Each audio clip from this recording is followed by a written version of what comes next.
नमस्कार, आप देख रहे हैं आर्या न्यूज और मैं हूं आपके साथ पवन पांडे। स्वागत है आपका अपना उत्तर प्रदेश में। तो बड़ी खबर के साथ बुलेटिन का आगाज करते हैं। प्रधानमंत्री नरेंद्र मोदी ने आज बलरामपुर में आयोजित कार्यक्रम में सरयू नहर परियोजना का लोकार्पण कर राष्ट्र को समर्पित किया। तो सरयू नहर परियोजना का सपना आखिरकार 43 साल बाद साकार हुआ।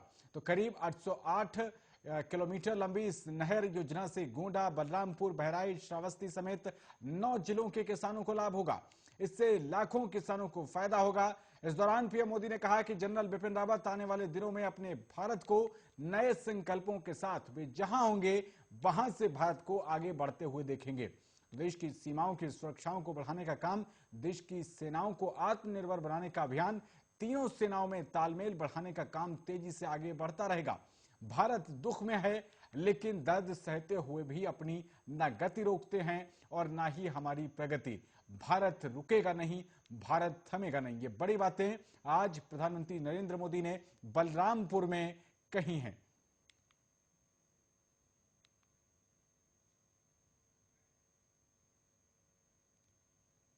जब जब बात होगी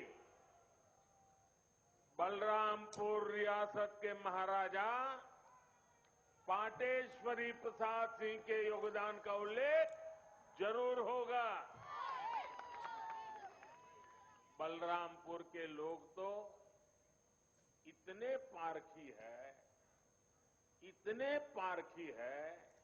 कि उन्होंने नानाजी देशमुख और अटल बिहारी वाजपेयी के रूप में दो भारत रत्नों को गढ़ा है, उन्हें संवारा है। साथियों, राष्ट्र निर्माताओं और राष्ट्र रक्षकों की इस धरती से मैं आज देश के उन सभी वीर योद्धाओं को भी श्रद्धांजलि दे रहा हूं जिनका 8 दिसंबर को हेलीकॉप्टर हादसे में निधन हो गया। भारत के पहले chief of defence staff general Bipin Rawat ji का जाना हर भारत प्रेमी के लिए, हर राष्ट्र भक्त के लिए बहुत बड़ी क्षति है। जनरल बिपिन रावत जी जितने जांबाज थे, देश की सेनाओं को आत्मनिर्भर बनाने के लिए जितनी मेहनत करते थे, पूरा देश उसका साक्षी रहा है। एक सैनिक सिर्फ उसी समय तक सैनिक नहीं रहता जितने दिन वो सेना में रहता है।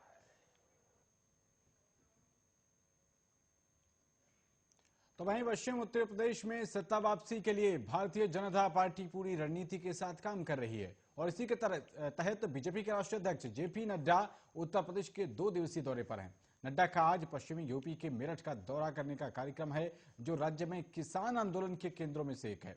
वे यादवों के गढ़ एटा का भी दौरा करेंगे। तो मेरठ में आज नड्डा बूथ सम्मेलन को संबोधित करेंगे। इसमें यूपी के 4 जिलों के बूथ अध्यक्ष शामिल होंगे। बताया जा रहा है कि कार्यक्रम में 22,000 से भी ज्यादा कार्यकर्ता मौजूद रहेंगे। सम्मेलन में प्रदेश अध्यक्ष स्वतंत्र देव सिंह, उप मुख्यमंत्री दिनेश शर्मा, केंद्रीय मंत्री संजीव बालियान भी मौजूद रहेंगे। शाम को नड्डा जिलाध्यक्षों, जिला इंचार्ज और विधानसभा प्रभारियों के साथ एक और बैठक करेंगे। इसके बाद विस्तारकों की बैठक होगी और क्षेत्रीय कोर ग्रुप के साथ बैठक होगी। इस दौरान नड्डा तमाम पहलुओं पर गौर करेंगे और जीत का मंत्र भी देंगे। 12 दिसंबर यानी कल बीजेपी अध्यक्ष एटा पहुंचेंगे और विस्तारक बैठक करेंगे, जिसके बाद बूथ अध्यक्षों का सम्मेलन होगा। एटा में बीजेपी अध्यक्ष जिलाध्यक्षों, प्रभारियों, विधानसभा पालकों और प्रभारियों के साथ भी बैठक करेंगे।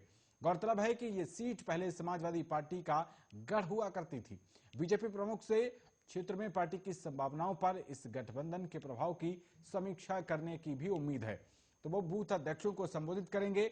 नड्डा उसी दिन वाराणसी के लिए भी रवाना होंगे। बता दें कि अगले दिन प्रधानमंत्री नरेंद्र मोदी काशी विश्वनाथ धाम का उद्घाटन करने वाले हैं।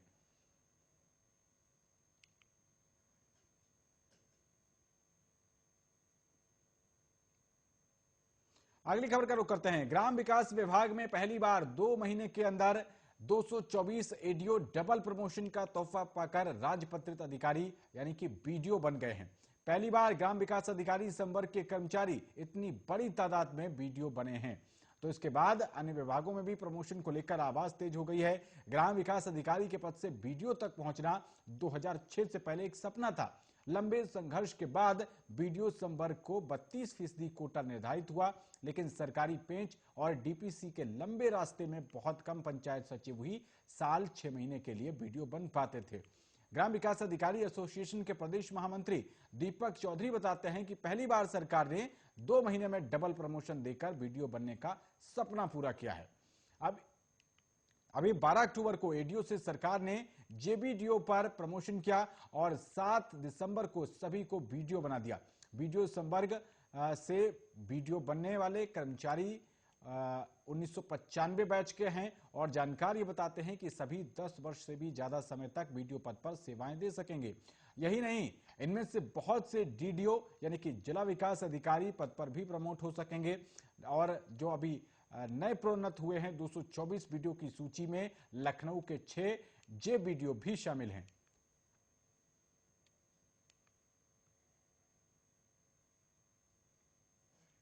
तो वहीं यूपी विधानसभा चुनाव 2022 के मद्देनजर शुक्रवार को डिप्टी सीएम केशव प्रसाद मौर्य गाजीपुर पहुंचे थे और इस दौरान केशव प्रसाद ने 68 करोड़ रुपए की परियोजनाओं का शिलान्यास और लोकार्पण किया।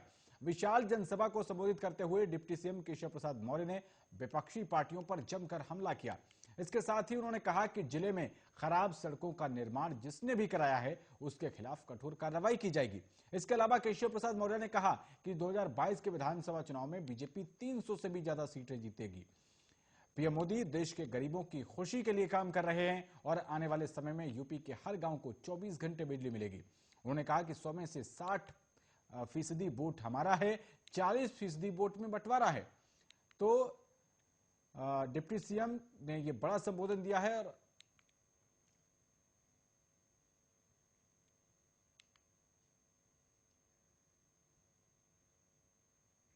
तो वहीं उत्तर प्रदेश पुलिस वार्षिक खेल प्रतियोगिता विजेता महिला क्षेत्राधिकारी डिबाई की वरिष्ठ पुलिस अधीक्षक बुलंदशहर द्वारा सराहना और प्रशंसा करते हुए गोल्ड और सिल्वर मेडल पहनाकर और प्रमाण पत्र प्रदान कर सम्मानित किया गया।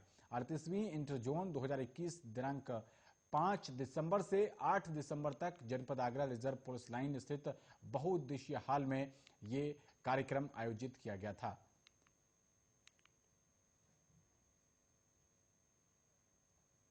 नतीजा बहुत अच्छा रहा। ये इंटर जोनल बैडमिंटन प्रतियोगिता थी जिसमें मेरठ जोन ने काफी लंबे समय के बाद शील्ड हम लोग मेरठ जोन में वापस लेकर आए हैं।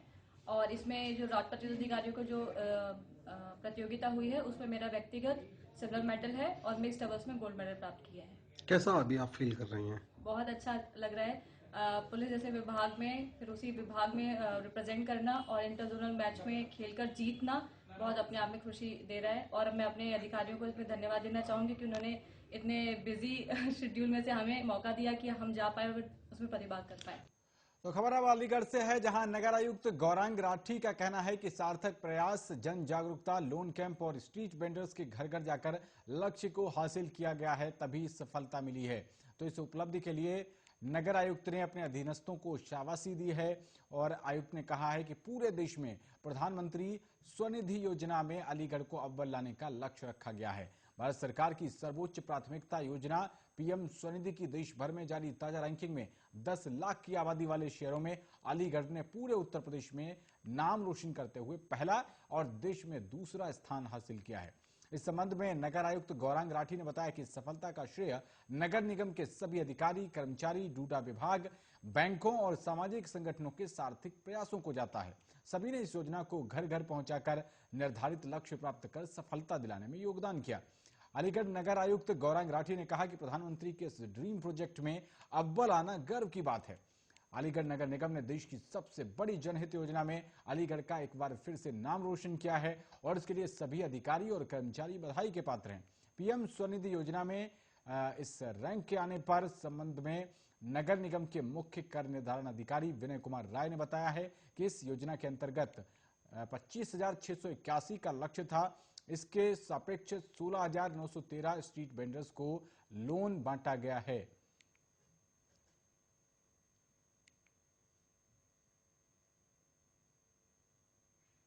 तो खबर मेरठ से है, जहां जीआईसी इंटर कॉलेज पर नगर निगम के लेखपाल और परिवर्तन दल और अन्य अधिकारी फड़ हटाने को लेकर पहुंचे हैं, तो जिसकी सूचना अध्यक्ष अजय गुप्ता को वहां के फड़ वालों द्वारा दी गई।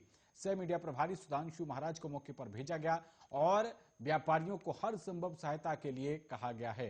तो मौके पर पहुंचकर संयुक्त व्यापार संघ के पदाधिकारियों ने नगर निगम अधिकारियों से वार्ता की है और दिव्यांग और छोटे व्यापारियों का समाधान कराया है।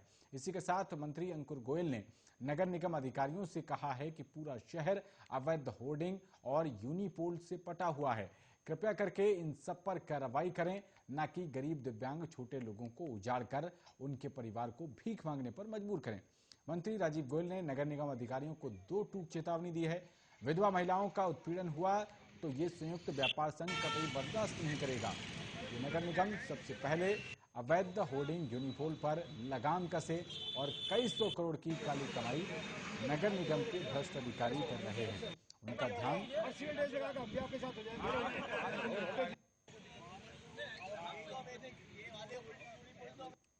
सुधांशु महाराज संयुक्त पार्षद मंत्री आज जीआईसी कॉलेज के सामने नगर निगम की टीम पहुंची अतिक्रमण को लेकर। अतिक्रमण यहाँ पे कोई अतिक्रमण नहीं है, व्यापारियों की फड़ लगा रखी है।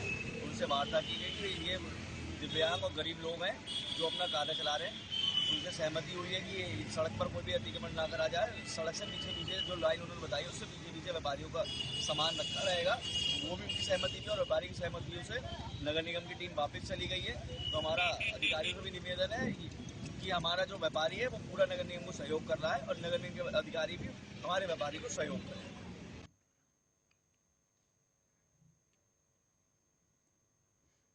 आगे बढ़ते हैं। केंद्र सरकार ने 24 घंटे में पोस्टमार्टम का आदेश जारी किया है। यह फैसला परिवारजनों के लिए बहुत राहत भरा है। उम्मीद थी कि पीड़ितों को पोस्टमार्टम के लिए अगले दिन के इंतजार में रात नहीं गुजारनी पड़ेगी, लेकिन यूपी में ये सुविधा अभी दफ्तरों के कागजों में ही सिमटी हुई है। यहां तक कि राजधानी लखनऊ में भी अफसर इसे लागू नहीं करा सके हैं।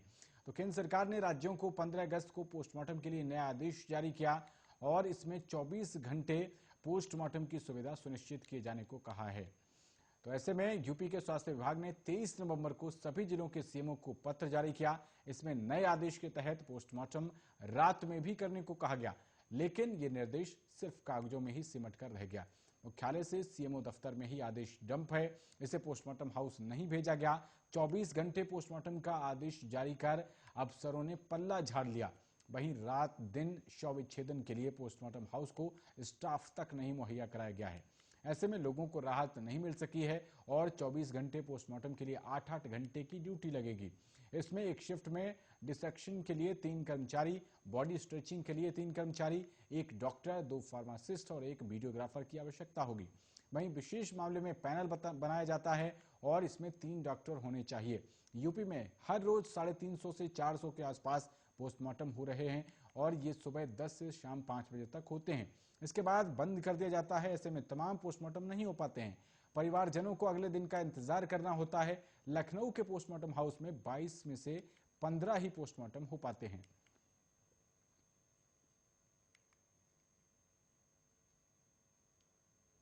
तो बीजेपी ने 2017 के चुनाव में बूथ मैनेजमेंट और छोटे दलों से गठबंधन के साथ साथ टिकट बंटवारे में जातीय समीकरणों का भी ख्याल रखा था। इसका उसे फायदा भी हुआ था। बीजेपी ने ऐतिहासिक जीत हासिल की थी और इसे सबक लेकर समाजवादी पार्टी ने इस बार बड़े दलों को छोड़कर छोटे छोटे दलों को साथ चुनाव लड़ने का फैसला किया है। तो उसका सुहेलदेव भारतीय समाज पार्टी, राष्ट्रीय लोकदल, महान दल, जनवादी पार्टी और अपना दल से गठबंधन हो चुका है। माना जा रहा है कि आम आदमी पार्टी से समाजवादी पार्टी की बातचीत जारी है। सपा प्रमुख अखिलेश यादव ने बताया कि 2014, 2017 और 2019 की परिस्थितियां अलग थीं और 2022 के हालात अलग हैं। उन्होंने दावा किया कि इस बार प्रदेश की जनता बीजेपी का सफाया कर देगी। यादव और मुसलमानों को समाजवादी पार्टी का सबसे मजबूत वोट बैंक माना जाता है, लेकिन 2017 से एआईएमआईएम समाजवादी पार्टी के मुसलमान वोट बैंक में सेंध लगाने की कोशिश कर रही है। पिछला चुनाव उसने 30 से अधिक सीटों पर लड़ा था। इस बार उसने 100 सीटों पर चुनाव लड़ने की घोषणा की है। इस वजह से समाजवादी पार्टी को बीजेपी से निपटने के साथ साथ एआईएमआईएम से भी निपटने की रणनीति बनानी पड़ रही है। ओवैसी की उत्तर प्रदेश में एंट्री के बाद भी समाजवादी पार्टी मुसलमान वोटों को लेकर आश्वस्त नजर आ रही है। तो इस बारे में कहा जा रहा है कि हर राजनीतिक दल चुनाव लड़ना चाहता है, लेकिन इस बार उत्तर प्रदेश में सिर्फ अखिलेश यादव का ही जादू चलेगा, ये उनकी पार्टी की तरफ से कहा गया है।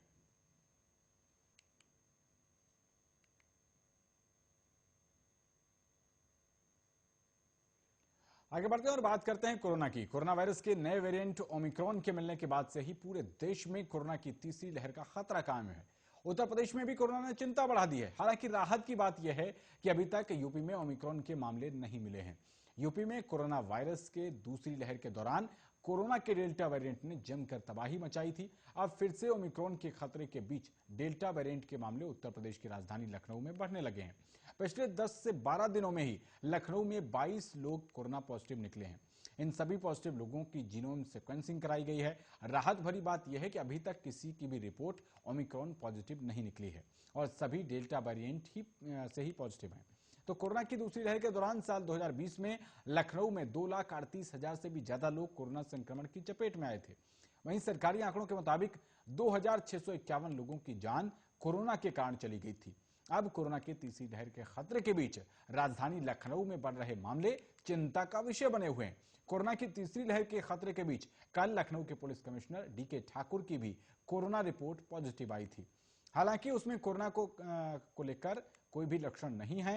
हालांकि पुलिस आयुक्त ने बताया कि वो पूरी तरीके से स्वस्थ हैं और उनके भीतर कोरोना वायरस के कोई लक्षण नहीं है। पुलिस कमिश्नर की दोबारा भी जांच की गई है, जिसमें उनकी रिपोर्ट नेगेटिव निकली। रिपोर्ट नेगेटिव आने के बाद सभी ने राहत की सांस ली है। दरअसल पुलिस कमिश्नर डीके ठाकुर को प्रधानमंत्री नरेंद्र मोदी के बलरामपुर रैली में भी शामिल होना था।